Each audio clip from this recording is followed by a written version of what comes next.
ওয়া ইযা হাকামতুম বাইনান নাসি আন তাহকুমু বিল আদল। আল্লাহু আকবার।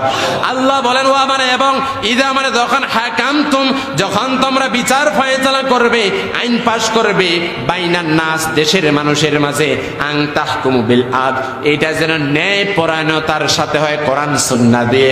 বলুন তো দেখি আমাদের দেশে বিচার কিংবা আইন পাশ কি কোরআন সুন্নাহ দিয়া হয়? জোরে বলি। বলে এখানে আল্লাহ বলেছেন আইনের কথা। আইনের সম্পর্ক কার সাথে? আল্লাহর সাথে। আইনের সম্পর্ক সংসদের সাথে। কথা বলেন ঠিক কিনা?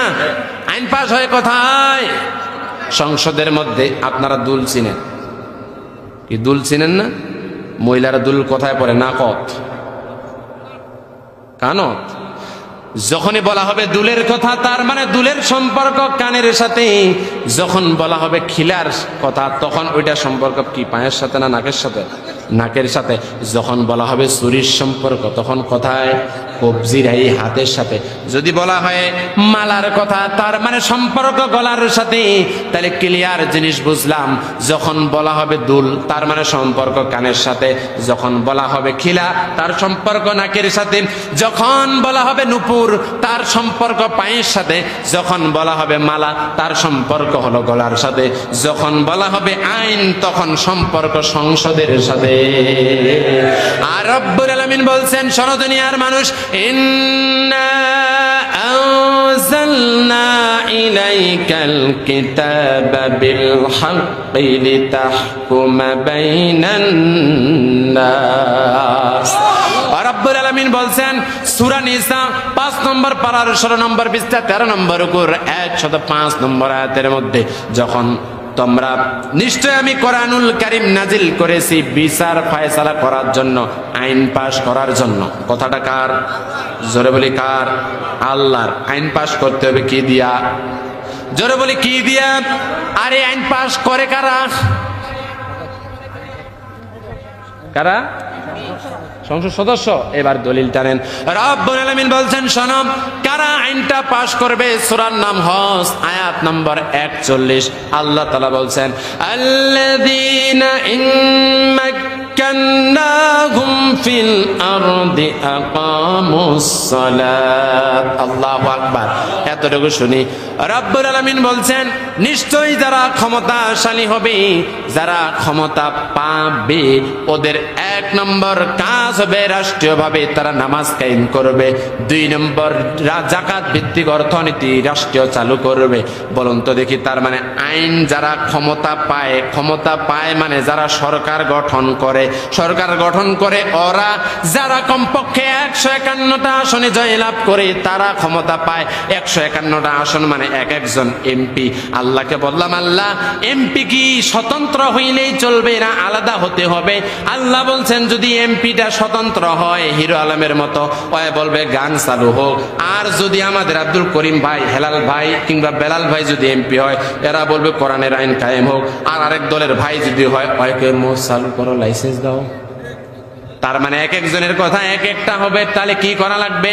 এই জন্য রব্বুল আলামিন বলছেন শোনো শোনো, হুসাইন রাদিয়াল্লাহু তাআলা যেমনি করে জনমতের তৈরি করেছেন আমার নবী নিজেই যেমন ঐক্যবদ্ধ হবে ইসলামের জামাত করেছেন সাহাবীদেরকে নিয়ে, এরকম করে তোমাদের ঐক্যবদ্ধ হতে হবে, দলবদ্ধ হতে হবে। দলিল নেন সূরার নাম আল ইমরান 4 নম্বর পারা 2 নম্বর পৃষ্ঠা 11 নম্বর রুকুর 104 নম্বর আয়াতের মধ্যে রব্বুল আলামিন বলছেন ওয়ালতাকুম মিনকুম উম্মাতুন ইয়াদউনা ইলাল খায়রি ওয়া ইয়া'মুরুনা বিল মা'রুফি ওয়া ইয়ানহাউনা আনিল মুনকার। আল্লাহু আকবার। রব্বুল আলামিন বলছেন তোমাদের মধ্যে একটা দল থাকতে হবে, যেই দল থাকাটা ফরজ। ওই দলের কর্মসূচি হবে 3টা। 1 নম্বর আল্লাহ তাআলার দিকে ডাকবে, কোরআন সুন্নাহর দিকে ডাকবে, খয়র কল্যাণের দিকে ডাকবে এই দলটি। 2 নম্বর আল্লাহ তাআলার আদেশ সূচক যে আইনগুলো আছে এই আইনগুলো কায়েম করার জন্য চেষ্টা চালাবে, নিষেধ সূচক আইনগুলো বন্ধ করার জন্য চেষ্টা চালাবে। কর্মসূচি কয়টা? জোরে বলেন। 3টা। ওই দলের কর্মসূচি হবে কমপক্ষে 3টা। কয়টা?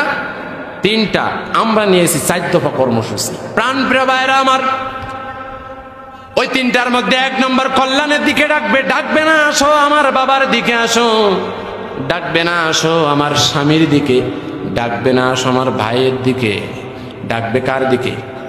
আমরা আমাদের বাবার দিকেও ডাকাই না, স্বামীর দিকেও ডাকাই না, ভাইয়ের দিকেও ডাকাই না, আমরা ডাকাই আসো কোরআনের আইন কায়েমের দিকে। কথা বলেন ঠিক কিনা? অতএব দল করা কি এই 2-3 জন? সূরা আল ইমরান 104 নম্বর আয়াত, সূরা সফ 4 নম্বর আয়াত, সূরা শূরা 13 নম্বর আয়াত। আন্দোলন যে করতে হবে, সূরা সফ 10 থেকে আপনারা দেখবেন 13 নম্বর আয়াত, সূরা তাওবা 33 নম্বর আয়াত, সূরা সফ 9 নম্বর আয়াত, সূরা ফাতিহা 28 নম্বর আয়াত। এরকম যদি বলতে যাই আয়াত শেষ হবে না। আমরা শুধু নামাজ রোজার মধ্যেই ইসলামকে সীমাবদ্ধ রাখছি। কথা বলেন ঠিক কিনা?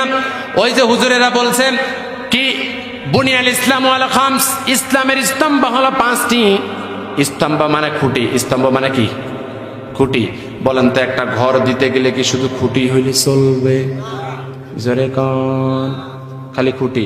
1টা 2টা 3টা 5টা খুঁটি হইছে, উপরে কোনো ছাদ নাই, নিচে কোনো এই পাশে বেড়া নাই, কতক্ষণ থাকবেন বৃষ্টি হলে?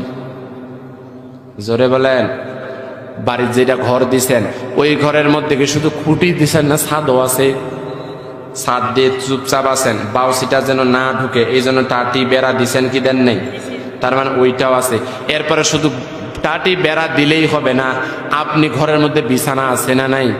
ওই বিছানা যদি খালি কাঠের কিংবা বাঁশের হয় ঘুমটা ঠিকঠাক হবে না, যার জন্য আর কি দিছেন? লেপ আছে, তোষক আছে, জাজিম আছে না নাই? এবার শুধু ওইভাবে দিছেন, দেওয়ার পর যদি বালিশ ছাড়া ঘুমান আমার মতো ঘাড়ের ব্যথা হওয়ার সম্ভাবনা আছে না নাই? এই পাশে ঘুরতে গেলে গোটা লোকটাই ঘুরিবা লাগছে, তো এরকম হবে কি হবে না? তার মানে শুধুমাত্র খুঁটি থাকলেই হবে না, আপনার আরো ছাদ লাগবে। 3 জন ছিলেন সাহাবী, কাব বিন মালিক রাদিয়াল্লাহু তাআলা আনহু, হেলাল বিন উমাইয়া, মুরারা বিন রাবি রাদিয়াল্লাহু তাআলা আনহু। এই 3 জন সাহাবী, যে 3 জন সাহাবীর মধ্যে 2 জন সাহাবী হলো বদরের যুদ্ধে অংশগ্রহণকারী 2 জন সাহাবী, আরেকজন সাহাবী হলো উহুদের প্রান্তে অংশগ্রহণ করা সাহাবী। যেই বদরের প্রান্তে মুসলমান ইমানদার সৈন্য সংখ্যা ছিল 313 জন, তার মধ্যে শহীদ হয়েছে 14 জন, থাকে 299 জন। আপনি সিরাত বিশ্বকোষ খুলে দেখবেন, এই সিরাত বিশ্বকোষের মধ্যে আপনি পাবেন ওই 299 জনের একজন বাকি নাই যারা মাইর খায় নাই, যাদেরকে ব্যান্ডেজ করা লাগে নাই। এমন হয়েছে কারো মাথা ফেটে গেছে, হাত ভেঙে গেছে, শরীরটা ফেটে গেছে, ওই সাহাবীদেরকে সবাইকে ব্যান্ডেজ করা লাগছে।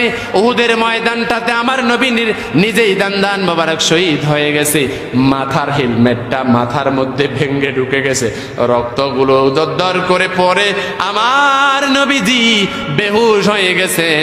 এরকম ইতিহাসে অংশগ্রহণ করা 3 জন সাহাবী। আমার নবী বললেন, সাহাবীরা শোনো শোনো, তাবুক অভিযানের মধ্যে বের হতে হবে। ওই 3 জন সাহাবী তারা চিন্তা করলেন, একজন সাহাবী চিন্তা করছেন ওই যে খেজুর পাকছে, এটা আজকে আগামীকাল ঘরের মধ্যে সবগুলো তুলবো, এর পরের দিন যাব।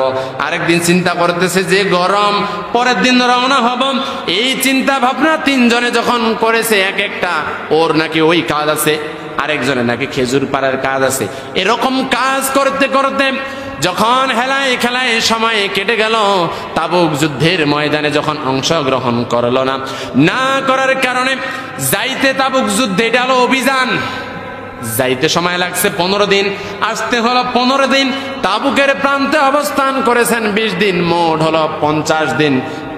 অভিযান শেষ করে বিনা যুদ্ধে যখন মুসলমানেরা জয়লাভ করেছে, এমন সময় নবীজি ডাক দিয়ে বলেন, কোন কোন সাহাবীরা তোমরা জিহাদের ময়দানে যাও নাই?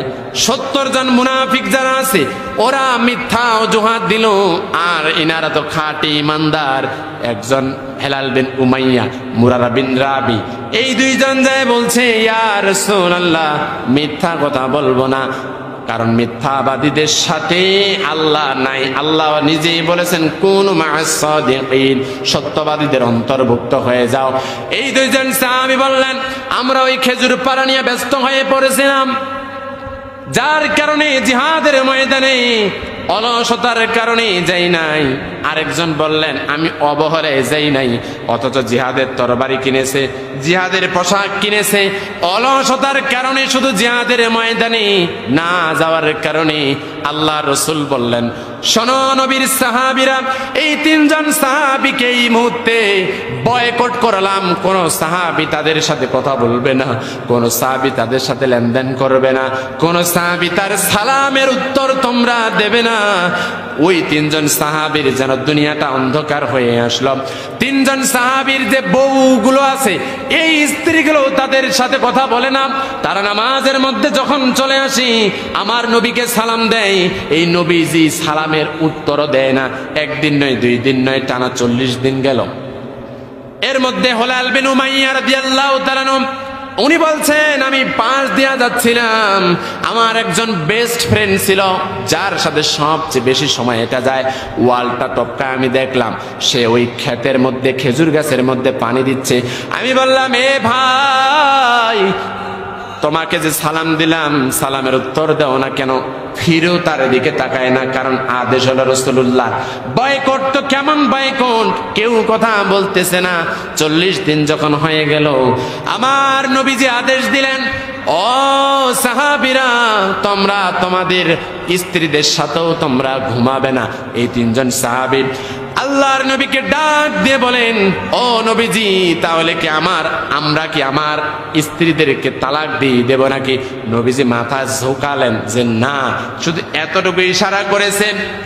তারা ওই তিনজন সাহাবী বললেন তার স্ত্রীকে যাও বাবার বাসা চলে যাও, আমাদের হয়তো তওবা কবুল করবে না।